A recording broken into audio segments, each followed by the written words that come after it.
All right, I'm going to show you guys a video on 9-4 comparison series. I'm going to show you the limit comparison. I already did a video on the direct comparison. It's really hard to try to explain this. It's much easier to show it.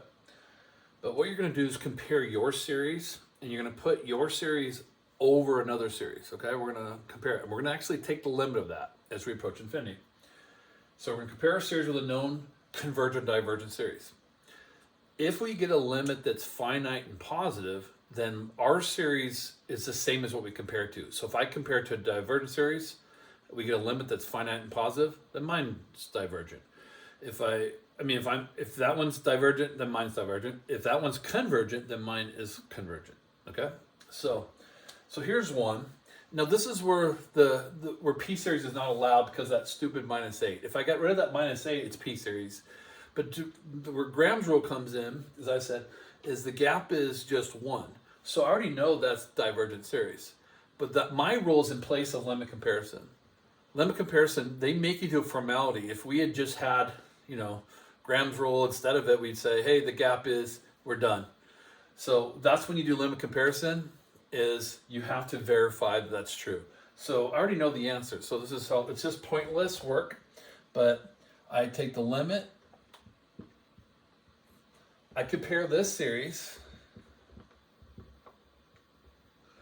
with the gap. Now, since the gap is 1, I'm going to compare it to 1 over n to the first power. I'm going to compare it with a P series every time. And the P series I'm going to use is going to be the same gap. Since the gap 1, I will use n to the first power.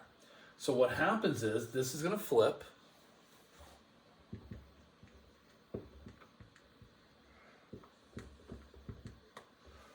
And the limit of that is 1.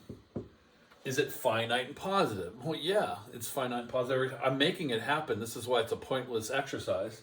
So since it's finite and positive, therefore, my series does the same as this one. I compared to this series, which is divergent, so I'm diverges. So I diverges by limit comparison test.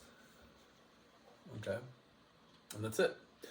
So this one, the gap is 2. Remember, if it's more than 1, it's going to be convergent. So I know this one's convergent. So I do limit. I compare my series. The gap is 2, so I'm going to compare with 1 over n squared. That flips up.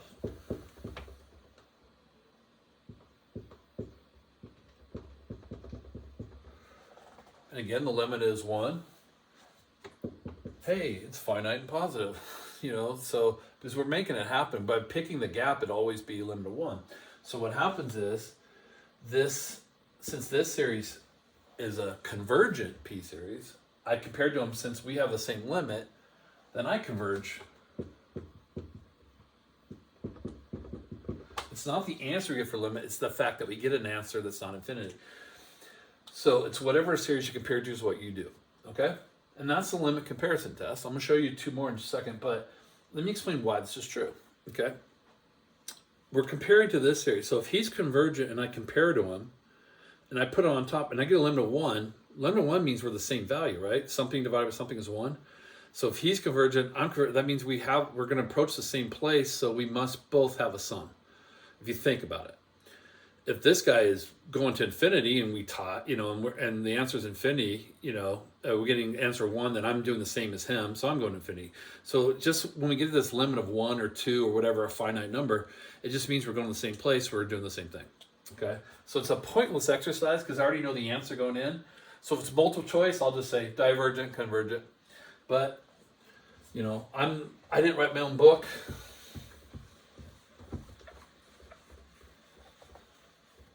And what I said can't be proven, so here's 2 more. So we'll do n over n squared, or 2n squared plus 5. All right, just do something different, and then I'll do n to the half over n squared plus 1. All right, so I want to compare. The gap here is 1, so I'm going to compare my series, compare it to, since the gap is 1 over n. That 1 over n is going to flip up and multiply that n.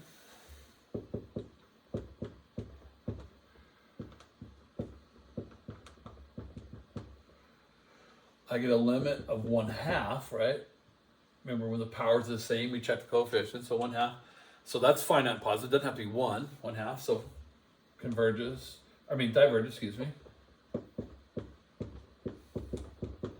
It diverges because I compared with a divergent series, and I got a limit that's finite and positive. All right, I already know this one is 1/2, so I know it converges, so I can actually write my answer right now. I go, okay, converted by limit comparison test. And I haven't even done the test, but you got to show the work. So limit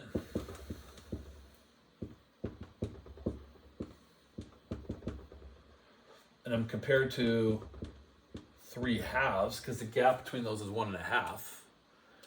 So that's a convergent series because it's more than one. Flip that up. That 3/2 will multiply the half and give me a 2 up there.